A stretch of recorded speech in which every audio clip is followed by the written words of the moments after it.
इसमें 3 सेंसर आप लोग देख लिए हैं चीज। तो ये जो सेंसर है इसका जो मेन काम है वो है पंखा का स्पीड कंट्रोल करना। इसका स्पीड और फैन स्पीड को ये कंट्रोल करता है। फैन स्पीड क्यों कंट्रोल होगा? बाहर का वायरमेंट में अगर कम बेसी रहेगा गर्मी, तो उस हिसाब से ये कंप्रेसर कितना गर्म गैस निकाल रहा है, कितना पंपिंग में कितना स्पीड में कंप्रेसर चल रहा है, उस हिसाब से अगर माहौल बाहर का ठंडा है माहौल, तो उस केस में क्या होगा कि माहौल जब ठंडा रहेगा तो फैन स्पीड ज़्यादा चल के फायदा नहीं है ना, तो वहाँ पे कम चलेगा, क्योंकि ज़्यादा फैन स्पीड चलेगा तो गैस जो है ज़्यादा लिक्विड में काम करेगा, वेपर को मतलब वेपर रखेगा नहीं, क्योंकि यहाँ पे वेपर भी कुछ होना जरूरी है, उसी से प्रेशर बनेगा, उसी प्रेशर से लिक्विड आगे जाएगा, है ना। ये चीज़ समझ गया ना ये कॉन्सेप्ट। तो इसके लिए पंखा का स्पीड कम बेसी करेगा, बस इसका यही काम है और कोई काम नहीं है। अगर ये कट जाता है तो आपको ये पीसीबी में एरर आएगा, इंडोर में एरर नहीं दिखाएगा, किसी कंपनी में इंडोर में भी एरर दिखाएगा, अन्यथा आपको जो है आउटडोर के पीसीबी में ज़्यादा एरर दिखाएगा, ठीक है, ज़्यादा परसेंटेज है वो आउटडोर के। उसके बाद दूसरा एक सेंसर ये है, तो ये सेंसर देखिए ये क्या है कि जब आपका ये कॉइल गंदा है और हीट मान लीजिए इसमें गया और दोबारा जब ये लिक्विड निकल के आ रहा है तो कितना इसका टेम्परेचर है वो माप रहा है, क्योंकि ये जिस हिसाब से डिजाइन किया हुआ है उसको उतना हीट निकालना है। अगर कम हीट निकाल रहा है तो इसका मतलब ये गंदा है, क्योंकि फैन स्पीड को तो ये बढ़ा दिया है, तो उस केस में क्या करेगा, ये फैन स्पीड हाई कर देगा, आपको तुरंत ये नहीं कहेगा कि आप इसको साफ कर लो, फैन स्पीड को हाई कर देगा। तो ये डिस्चार्ज लाइन पे जो लगा हुआ है ना, तो ये डिस्चार्ज लाइन के लिक्विड पे लगा हुआ है, डिस्चार्ज लाइन के लिक्विड पे है ना, यहाँ से कंप्रेसर का जो पॉइंट है वो पॉइंट देखिए वहाँ पे गया, वहाँ से आपका ये इन हुआ, यहाँ से इन हो गया, यहाँ से इन होने के बाद आपका ये कंडेंसर के वापसी में आ रहा है, ये वापसी है कंडेंसर का, तो इस कंडेंसर के वापसी में यहाँ पे एक सेंसर लगा हुआ है देखिए। तो ये सेंसर क्या करता है कि इसका लिक्विड का टेम्परेचर माप रहा है, कितना टेम्परेचर है, क्योंकि फैन क्या कर रहा है, उसको वेपर को लिक्विड में बदल रहा है, और वेपर में लिक्विड को बदलने के बावजूद उसके बाद क्या कर रहा है, टेम्परेचर को मेंटेन कर रहा है, टेम्परेचर नीचे कर रहा है उसका। तो टेम्परेचर कितना नीचे हो रहा है नहीं हो रहा है ये चीज कन्वर्ट करेगा। अगर मान लीजिए कि ये गलत जगह लगा हुआ है, अब मेजर गलत कर रहा है, तो ये इस हिसाब से तो फैन को स्पीड लो कर देगा, बट यहाँ पे प्रॉपर जो है फीडबैक अच्छा से नहीं आ रहा है अगर, तो वो फैन को उसके हिसाब से भी एडजस्ट कर लेगा। ये माइंड इसके अंदर दिया हुआ है आउटडोर के पीसीबी में।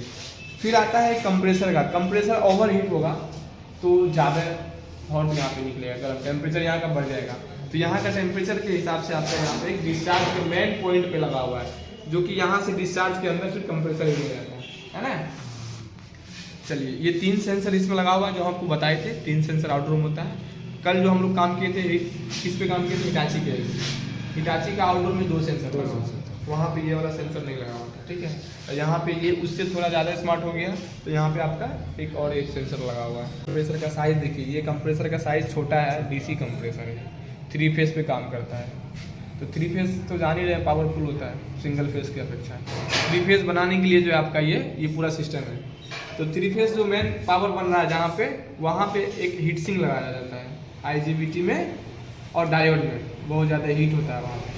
तो यहाँ पे हीट सिंक नहीं लगा करके इसी का एक लिक्विड पाइप को देखिए क्या कर रहा है कंपनी, लिक्विड पाइप को यहाँ से रोटेट करवा रहा है और इससे जो है उसका IGBT ठंडा हो रहा है, मतलब हीट सिंक का काम कर रहा है। जिस एसी में ये नहीं लगेगा, ऐसा नहीं है, तो उस एसी में आपको हीट सिंक, एल्युमिनियम का हीट सिंक अलग से उसमें अटैच कराया जाता है। पेस्ट आपका यहाँ पे भी यूज़ हो रहा है, इसके अंदर भी पेस्ट लगा हुआ है, ठीक है। और ये हो गया कैपिलरी। इसको 5 स्टार अगर बनाना है और एडवांस करना है तो यहाँ पे इलेक्ट्रॉनिक सस्पेंशन बल्ब लगाना पड़ेगा। अभी हम आपको बताया ना कि यहाँ पे ये लगा हुआ है सेंसर, तो ये सेंसर वो प्रेशर को क्रिएट कर रहा है कि अगर ज़्यादा ठंडा हो रहा है, टेम्परेचर ज़्यादा गिर रहा है, प्रेशर अगर डाउन हो रहा है, तो उस केस में ये कैपिलरी काम कम करेगा, उसका यहीं से आइस जमने लगेगा, क्योंकि कैपिलरी का तो फिक्स साइज है, वो तो आगे पीछे नहीं होगा। तो इसके लिए यहाँ पे इलेक्ट्रॉनिक्स बल्ब होना चाहिए, तब ये 5 स्टार के जैसा काम करेगा, ठीक है। 5 स्टार 3 स्टार में समझ में आ रहा है क्या? तो एक्सपेंशन जो लगा क्या डिफरेंट है पता चल रहा है ना आप? एक्सपेंशन जो यहाँ पे लगाएंगे इसके लिए क्या कुछ होना चाहिए? इसके लिए सिस्टम भी देते हैं, वहाँ से ऑपरेट करने के लिए उसके पास प्लान भी होना चाहिए, सॉफ्टवेयर भी होना चाहिए उसके अंदर। इसके अंदर नहीं है इसलिए तो ये 3 स्टार है। तो हमको क्या बताया 5 बात देखिए, इसका ट्रेनिंग देते देते आपको 5 स्टार 3 स्टार का भी डिफरेंट आपको पता लग रहा है कि क्या एक 5 स्टार में हो रहा है, क्या 3 स्टार। मार्केट में मैनुअली तो ज़्यादा यही चीज़ सुनने को मिलेगा ना, 5 स्टार 3 स्टार 5 स्टार 3 स्टार। आपको पता होना चाहिए कि 5 स्टार के पीछे क्या है, 3 स्टार के पीछे क्या है। मैनुअली तो कैलकुलेशन में तो मालूम पड़ ही रहा है कि वो कंजप्शन ज़्यादा है, इसका कंजप्शन कम है। बिजली सेविंग ज़्यादा करेगा 5 स्टार, लेकिन बिजली सेविंग 5 स्टार क्यों ज़्यादा करेगा, कैसे ज़्यादा करेगा, ये चीज़ को तो आपको पता होना चाहिए इसका। तो इसीलिए हम आपको बता रहे हैं कि 5 स्टार जो भी एसी है वहाँ पे इलेक्ट्रॉनिक्स बल्ब वगैरह लगा हुआ है। अपने मन से लेकिन ऐड नहीं करते, अपने मन से एसी में कुछ भी ऐड नहीं कर सकते। मान लीजिए चारों तार में, तीनों तार में कैसे पहचानेंगे कौन किसका है? और मान लीजिए खोले कभी उल्टा पुल्टा लग गया, उल्टा पुल्टा लग गया तो आपको वहाँ अंदर जा करके जो फ्यूज पे कनेक्शन किया हुआ है, फ्यूज के पहले से जो वायर आ रहा है तो वह आपका हो जाएगा फेस। दूसरा कॉमन जो तार होगा वो होगा न्यूट्रल।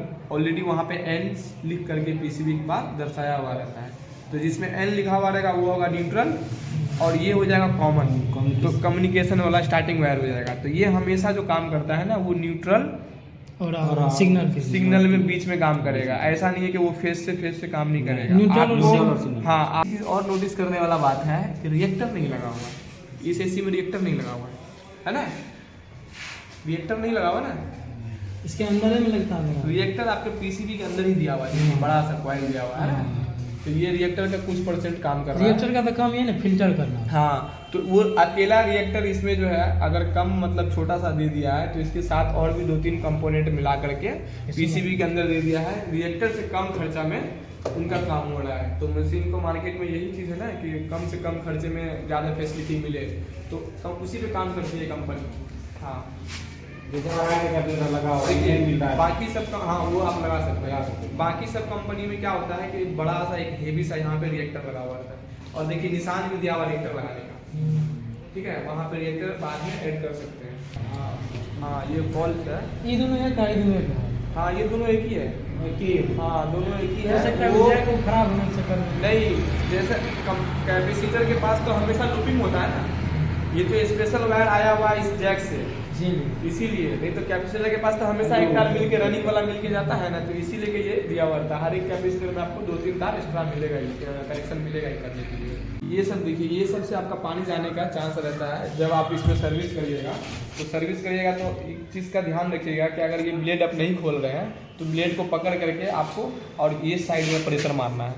अगर यहाँ पे प्रेशर मारते हैं तो ये पानी छीटा आपके पीसीबी में जाएगा और इसी से छीटा आपके मोटर में जाएगा, ठीक है। तो इस चीज़ का आपको पूरा ध्यान रखना है। पीसीबी हाँ खोल के ही करना है, एकदम सही। खोल के करने से क्या होगा कि बढ़िया से सर्विस लगेगा, लेकिन हाँ अच्छा से होगा, खुद को भी संतुष्टि मिल जाएगा। और इसमें क्या ऐसा है कि हर एक जगह पे पानी का प्रेशर जाना चाहिए। तो एक जगह जाने से आपका ये नहीं समझिए गीला हो गया है तो वो साफ हो गया, नहीं, हर एक जगह आपका पानी का प्रेशर जाना चाहिए, जिससे आपका ये पूरा क्लीन होगा। मान लीजिए किसी ऐसी है चल रहा लेकिन फिंस साफ बर्बाद हो गया पीछे से, हाँ उसका कोई फिंस इसको फिर चेंज करना पड़ेगा पूरा। हाँ, पूरा कॉइल चेंज होगा। फिंस को ही तो बचा के आपको काम करना है। अनट्रेन टेक्नीशियन जब पहुंचता है ना वहाँ पे तो कुछ % का फिंस जो है खराब होना ही है, ठीक है। लेकिन आप लोग जो है ट्रेनिंग क्यों ले रहे हैं? इसी सब चीज़ के लिए ना, कि ताकि वो चीज़ डैमेज ना हो। डैमेज होगा तो कस्टमर नहीं देखेगा अगर, तो कोई दिक्कत नहीं है, लेकिन जो कस्टमर देख लेगा वो आपको 2 बात बोलेगा, ठीक है। तो वो बेइज्जती से अच्छा है कि आप बढ़िया से काम करिए, कस्टमर का कोई भी काम करिए। बाकी ये सब चीज़ देखिए, ये लॉक दिया हुआ है यहाँ पे, कौन सा वायर कहाँ से आ रहा है, इस चीज़ को क्लियर करना है। और दोबारा जब फिटिंग करेंगे आप तो इसी तरीके से लॉक करना है, क्योंकि वाइब्रेट होगा और वाइब्रेट होने से ये जो मेटल है, इस मेटल में ये वाइब्रेशन की वजह से आपका वायर कट जाएगा। हाँ, कई बार कॉपर ट्यूब भी वाइब्रेशन की वजह से कट चुका है ऑलरेडी और वहाँ से गैस लीकेज हुआ है। आपको ये फिटिंग करना है तो ये पूरा एकदम सिस्टम से जैसे आप खोले हैं उसी तरीके से फिटिंग करना है। बॉडी करंट वायर जो है बहुत इंपॉर्टेंट है। आप अपनी मशीन में हमेशा बॉडी करंट का जो पॉइंट है वो जिसका जहाँ पे वायर लगाने का पोजीशन है उसको वहाँ पे फिट करें, क्योंकि कस्टमर का क्या है कि वो कभी भी अपना बॉडी करंट अर्थिंग जो है बनवा सकता है। जब वो बनाएगा मान लीजिए तो आपका एसी में तो ये सारा कंप्लीट होना चाहिए ना। हाँ, तो ये चीज़ ज़रूरी है। इससे क्या होता है कि जब करंट अगर मशीन में लीकेज हो रहा है तो कोई भी बॉडी में कहीं पे भी आपको करंट मालूम पड़ जाएगा, क्योंकि हर एक चीज़ एक दूसरे कनेक्ट रहेगा तभी। तो आपको हाथ लगाने से पहले उसका सेफ्टी कर लेंगे ध्यान से। यदि कभी क्या होगा कि आधे जगह पे करंट आ रहा है, आधे जगह पे नहीं आ रहा, तो वो सब का कारण ये है, कहीं मतलब ये आपको जगह जगह पे मिलेगा ऐसा पॉइंट अर्थिंग का, तो उसको छोड़ना नहीं है, लगा देना हर जगह पे। क्योंकि मान लीजिए जब आप कभी एसी में काम करने के लिए जाते हैं, ठीक है, और आपको काम करने के लिए गए आप और उसमें करंट आ रहा है, बॉडी करंट आ रहा है, तो किसी भी कोने में आप छुएंगे उसको तो एहसास हो जाएगा बॉडी करंट का। तो आप कम से कम सेफ्टी तो उस टाइम कर लेंगे अपने आप को, चप्पल पहन लेंगे। घर पे आदमी चप्पल खोल के जाता है कस्टमर के यहाँ, तो कस्टमर को बोलेंगे वहाँ पे कि बॉडी करंट आ रहा है, अर्थिंग आ रहा है इसमें, तो चप्पल मुझे कोई चाहिए। वो खुद का पर्सनल चप्पल देगा, और नहीं तो आप खुद अपना उठा के ले आ सकते हैं पूछ करके। तो इस चीज़ का पता कब लगेगा? जब ये सारा वायर एक जगह कनेक्ट रहेगा तभी। नहीं तो क्या होगा कि आप जब काम करेंगे इंडोर के पास और करंट नहीं आ रहा है, तो आप क्या सोचेंगे? आउटडोर में नहीं आएगा। हाँ, कि आउटडोर में भी नहीं आएगा। फिर आप आउटडोर आएंगे, आराम से खोलेंगे और उस टाइम करंट मारेगा। तो उस टाइम करंट मारेगा तो अगर आप चप्पल पहने हुए रहेंगे तो कम लगेगा, अगर नहीं पहने हुए रहेंगे तो वही करंट ज़्यादा लगेगा, इससे घबरा जाएंगे आप। तो ये सब चीज़ बचने से अच्छा है कि जहाँ पे भी काम करें आप अपना अर्थिंग का पॉइंट वहाँ पे सही सलामत लगा देंगे। ये कैसे पता करेंगे कि आउटडोर का पीसीबी खराब है कि इंडोर का? आउटडोर का इंडोर का पीसीबी खराब चेक करने के लिए पहले तो आपका 220 लाइन इसमें भी होना चाहिए और उसमें भी होना चाहिए, ठीक है। उसके बाद इंडोर का पीसीबी आपका लाइट ब्लिंक कर रहा है, और आउटडोर में आइएगा सेम उसी तरीके से एक एलईडी मिलेगा आपको, वो भी लाइट ब्लिंक करना चाहिए। उसके बाद अगर ये ब्लिंक नहीं कर रहा है तो सिस्टम उसी टाइम समझ लीजिए कि 220 लाइन आया है और एलईडी ब्लिंक नहीं कर रहा है, इसका मतलब ये खराब है। अगर एलईडी ब्लिंक कर रहा है, दोनों एलईडी दोनों पीसीबी में, इंडोर में भी और आउटडोर में भी, तो यहाँ पे स्टार्टिंग वाला वायर को हटा देना है, डिस्कनेक्ट कर देना है यहाँ से, और उसके बाद मीटर में डीसी वोल्टेज पे रख करके न्यूट्रल और स्टार्टिंग वाला पे लगा करके वोल्टेज चेक करना है। तो वोल्टेज आपको फ्लक्चुएट मिलेगा, यानी कि कोई सिग्नल भेज रहा है, ये फीडबैक भेजना चाह रहा है आउटडोर को, सॉरी इंडोर को, तो इसका मतलब ये ठीक है। उसी केस में आपको आउटडोर में भी इंडोर में भी सेम चेक करना है। अगर इंडोर में भी सेम कंडीशन ऐसा ही हो रहा है तो समझ लीजिए कि वो भी पीसीबी ठीक है, फिर प्रॉब्लम कोई सेंसर वगैरह का है। अगर मान लीजिए चलिए वोल्टेज फ्लक्चुएट नहीं कर रहा, रुका हुआ है, हाँ, तो वो पीसीबी खराब है। इंडोर से अगर चेक कर रहे हैं आप, डिस्कनेक्ट करके इंडोर का चेक कर रहे हैं, इंडोर में जाने की भी जरूरत नहीं, यहाँ से भी चेक कर सकते हैं। उसका जो पॉइंट वाला वायर निकलेगा जब कनेक्ट किए हुए थे, तो उसमें लगा करके 1 मीटर और दूसरा आपका न्यूट्रल में लगाएंगे, तो वहाँ का सिग्नल आपको मालूम पड़ जाएगा। तो उससे पता लग जाएगा कि इंडोर का पीसीबी खराब है या आउटडोर का पीसीबी खराब है। लेकिन 80% आपको फिजिकल चेक करना है, ठीक है। पूरा पीसीबी खोल करके उसको देखना है।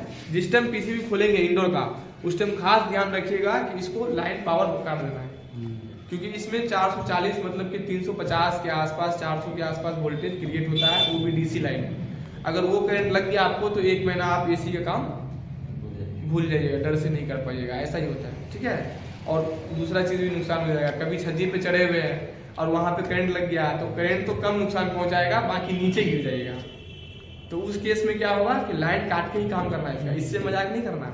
इंडोर से आप मजाक कर रहे हैं कोई इशू नहीं है, थोड़ा बहुत चल रहा है, बट आउटडोर से तो एकदम सीरियसली मजाक नहीं करना है। आउटडोर का करंट हेवी रहता है फुल फेस में। इसमें पता है ये चीज़ कि इस ट्यूब के बारे में, ये जो ट्यूब है आपका, ये लिक्विड ट्यूब है, यहाँ से ठंडा गैस आता है, और आपका इस हीट सिंक, ये जो एल्युमिनियम का दिया हुआ सीट, इसके पीछे में वो कंपोनेंट लगा हुआ है, ठीक है। और इस हीट सिंक के पीछे IGBT है और डायोड है। उसी डायोड को ठंडा करने के लिए कंटिन्यू ये चीज़ दिया हुआ है। मशीन जो है आपका वो ठंडा हो या ना हो, जब भी कंप्रेसर स्टार्ट होगा तो उस पर लोड जाएगा, तो ऑटोमेटिक वो हीट होगा। जब वो हीट होगा तो जब कंप्रेसर स्टार्ट होगा अपना, तो उससे गैस ठंडा होना ही है, क्योंकि कंप्रेसर स्टार्ट होगा तो गैस ठंडा होना ही है। उस केस में क्या होगा, आपका ये चीज़ ऑटोमेटिक ठंडा होगा। जिस टाइम गैस नहीं रहेगा उस टाइम आपका जो ये सेंसर लगा हुआ है, ये सेंसर तुरंत डिटेक्ट करेगा और फास्ट एरर देगा और आउटडोर को बंद कर देगा। खाली कंप्रेसर अगर चलता है तो उसका आगे का भी जो कंपोनेंट है वो भी खराब होने का चांस है। अगर ये पेस्ट कभी किसी भी पेस्ट ये सूख जाएगा, पेस्ट अगर ख़त्म हो जाएगा तो आपका 2 मिनट 4 मिनट चलेगा मशीन, और ओवर हीट होने के कारण वो बंद हो जाएगा कंप्रेसर, एरर कुछ नहीं देगा, एरर नहीं देगा, बंद हो जाएगा। तो उस केस में आपको ये चीज़ भी चेक करना है कि हीट सिंक के पीछे जो पेस्ट लगा हुआ वो पेस्ट है कि यहाँ पे तो ये ट्यूब यूज हो रहा है, किसी और कंपनी में आपका हीट सिंक बड़ा वाला हीट सिंक रहेगा प्रॉपरली। है कंप्रेसर को आप मापने के लिए भी देखें तो कंप्रेसर का सेम तीनों पॉइंट जो है, डीसी इन्वर्टर का जो भी कंप्रेसर है वो तीनों में सेम रीडिंग आएगा। अगर 3 ओम आ रहा है इसमें तो तीनों पॉइंट में सेम आएगा, 3 आएगा, 2 आएगा तो तीनों पॉइंट पे 2 आएगा, अल्टरनेटिंग करंट पे चलने वाला। तो यहाँ पे क्या है कि ये वेरिएबल स्पीड के हिसाब से इतना सारा वायर है और 2 वायर इसमें से ऐसा है जो कैपेसिटर के लिए जाएगा, ठीक है। और 2 वायर कैपेसिटर के लिए भी जाएगा, मेन के लिए भी जाएगा और स्पीड के लिए भी जाएगा। इसका पूरा डायग्राम वहाँ पे दिया हुआ है, आप यहाँ से रेजिस्टेंस निकाल करके भी क्लियर कर सकते। ये चीज़ आप जो देख रहे हैं यही है आपका रिएक्टर। बाकी मशीन में क्या रहता है कि अलग से एक रिएक्टर लगा रहता है यहाँ पे, ठीक है। ये देखिए, ये जो यहाँ पे स्क्रू लगाने के लिए दिया है, तो ये रिएक्टर यहाँ पे फिट होगा और इसका रिएक्टर यहाँ पे नहीं लग करके ये पीसीबी में ही रिएक्टर को इंसर्ट कर दिया है। जैक जहाँ से खुलेगा वो सब का अलग अलग है। कोई भी पीसीबी खोलने से पहले आपको ये चीज़ का टेंशन नहीं लेना है कि वो दोबारा कैसे लगेगा। बस आप उस पोजीशन पे वापस ला करके रखेंगे, आपको ऑटोमेटिक मिल जाएगा। जैसे ये वायर अगर इधर से आ रहा है, इसी वायर को हम अगर इधर से लेंगे तो मेरा आउट हो जाएगा सिस्टम, फिर काम फंस जाएगा। तो यहाँ से आने का मतलब है कि ये जो जैक है पूरे एसी में आपको ये सिंगल जैक मिलेगा, ये डिज़ाइन का, ठीक है। फिर आपका ये टर्मिनल हो गया, दूसरा ये आपका जैक हो गया सेंसर का जाने वाला, तो ये सेंसर का जैक भी आपको सिंगल मिलेगा। अगर सेम जैक अगर सेम कंडीशन में रहेगा अगर, तो वहाँ पे कलर चेंज रहेगा। वाइट ब्लैक है किसी का तो किसी का वाइट रहेगा। यहाँ पे देखिए ये सब, इसका वाइट हो गया, इसका रेड हो गया, तो ये कलर कुछ न कुछ आपको निशान दे देगा जिससे आप आंख बंद करके भी इजी लगा सकते हैं, ठीक है। चलिए, मेन तो इसमें कंपोनेंट आपका सेंसर है 3, एक फैन और एक कंप्रेसर, बस इतना ही कंपोनेंट इस पीसीबी से कनेक्ट हुआ है और ये काम करता है। एलईडी बल्ब यहाँ होगा आसपास, इसी के आसपास, ये देखिए यहाँ पे एलईडी बल्ब जहाँ भी होगा ना, वो समझ लीजिए छोटा सा जीरा मरीच जहाँ रहता है ना, वहीं पे मिलेगा खास करके। ये दिख रहा है यहाँ, यही हाँ। और मुझे भी नहीं पता है वो चीज़ कहाँ पे, हम भी फर्स्ट टाइम इस मॉडल में देख रहे हैं। तो मुझे ये पता है कि वो एलईडी इसी एरिया में हो सकता है, बाकी वो इधर नहीं होगा क्योंकि इधर आपका बराबर सब हाई टेंशन करंट जा रहा है इसमें। जो भी लो टेंशन कनेक्शन है आपका वो सारा का सारा इसमें है, यानी कि मेमोरी सिस्टम भी आपका इसी में लगा। जब मान के चलिए किसी का पीसीबी सही है, इसका एलईडी खराब है, सपोज है, हाँ, एलईडी तो पहली बार जल्दी खराब होता नहीं क्योंकि वो डीसी रहता है। अगर उस केस में आपका एलईडी खराब है तो पीसीबी चलेगा ना, पीसीबी प्रॉब्लम क्यों करेगा, वो तो चलेगा ही। अगर कोई कंपोनेंट खराब है तो आपका वहाँ पे सफ़र लंबा हो जाएगा और एक एक पार्ट को अलग अलग चेक करना पड़ेगा। तो गिना चुना तो पार्ट है इसमें, 3 गो सेंसर है, एक फैन है, एक कंप्रेसर है, उसके अलावा इसमें है क्या। और सबसे बड़ी बात है कि पीसीबी जब खराब होगा तो सबसे ज़्यादा पावर, पहले तो पावर नहीं बनेगा इसमें। पावर अगर नहीं बनता है तो ये जो पावर वाला एरिया है आपका, इसमें से जला हुआ रहेगा क्योंकि ये साइलेंट मोड में जल्दी खराब नहीं होता है। जैसे ये स्पार्क कर जाएगा, जल जाएगा, हीट हो जाएगा। और ये जो एरिया है आपका, ये जो ट्रांसफार्मर देख रहे हैं आप, ये ट्रांसफार्मर लगा हुआ है स्टेप डाउन ट्रांसफार्मर, जिससे ये पूरा सिस्टम ऑपरेट होता है। लो साइड हो गया ये सिस्टम, जो भी है आपका माइंड वगैरह जो भी है आपका इसमें सॉफ्टवेयर वगैरह डाला हुआ, वो आपका इसी एरिया में काम करेगा। तो इस एरिया में कंपोनेंट देखिए कितना हल्का लगा हुआ है, सब आईसी वगैरह सिस्टम में लगा हुआ है ना, उसी तरीके से। और इस रूट में देखिए क्या है, इसमें सब हेवी कंपोनेंट लगा हुआ है क्योंकि ये हेवी करंट पे और हेवी वोल्टेज पे काम। मान के चलिए इसमें लाइन दे के कंप्रेसर मान के चलिए खराब है, तो ये कैसे पता करेंगे कि ई वाला इससे कितना लाइन दे रहा है इसमें? चेक हो जाएगा। यहाँ पे मीटर आता है, सब कंपनी का अलग अलग मीटर आता है। तो खैर मीटर नहीं है आपके पास तो कम से कम वोल्टेज आप चेक कर सकते हैं। इसको खोल करके इसमें मीटर लगा सकते हैं आराम से, और जब चालू करेंगे आप तो कुछ सेकंड के लिए इसमें वोल्टेज आएगा। वोल्टेज आ गया इसका मतलब तो किसी भी ठीक है। क्लैंप मीटर चेक कर सकते हैं? क्लैंप मीटर में नहीं, क्लैंप मीटर में कैसे चेक होगा? क्लैंप मीटर मतलब तो एम्पियर चेक करने के लिए हो जाएगा ना, वोल्टेज चेक करना, उसको वोल्टेज पे रखेंगे। क्लैंप हो या रीडिंग हो, उसका अगर उसमें ऑप्शन दिया हुआ वोल्टेज का तो आपको उस टाइम वोल्टेज यूज करना है। डीसी वोल्टेज यूज करेंगे एसी? हाँ, तो किसी मशीन में डीसी वोल्टेज अलग और एसी वोल्टेज अलग रहता है, किसी में एक ही में रहता है। तो जिसमें एक ही में है आप इसी में एक ही में चेक करेंगे। अगर किसी मीटर में अलग अलग है तो उसको डीसी पे रखेंगे, यहाँ पे डीसी करंट आएगा एक ही नंबर से बार। उसमें कुछ दिन के लिए आएगा, कुछ देर के लिए आएगा उसमें। हाँ, कुछ देर के लिए आएगा, फीडबैक इसको कुछ नहीं मिलेगा, ये यहाँ से लाइन काट देगा पावर को।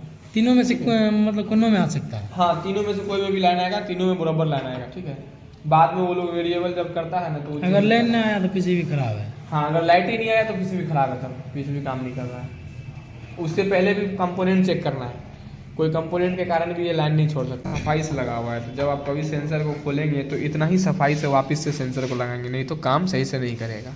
और आप जो है जब कभी मशीन में कोई जाते हैं ठीक करने के लिए तो वो मशीन तो पहले कंपनी का था, बाद में वो आपके नाम हो जाएगा। फिर आपके ऊपर डिपेंड करता है कि उस मशीन को किस रूप में ले जाना है। अगर गलत जगह लगा देंगे ना तो वोल्टेज ज़्यादा खाएगा और काम कम करेगा। ठीक है। तो वो मशीन फिर कंपनी का नहीं रहेगा, वो मशीन टेक्नीशियन का हो जाएगा। फिर वो टेक्नीशियन उसको जैसा मशीन को बनाएगा वो मशीन वैसा काम करेगा। तो इसीलिए आपका ये चीज़ ध्यान में रहना चाहिए कि जिस सामान को जहाँ से खोलना है, जिस पार्ट्स को, उसको उसी जगह पे बढ़िया से फिट कर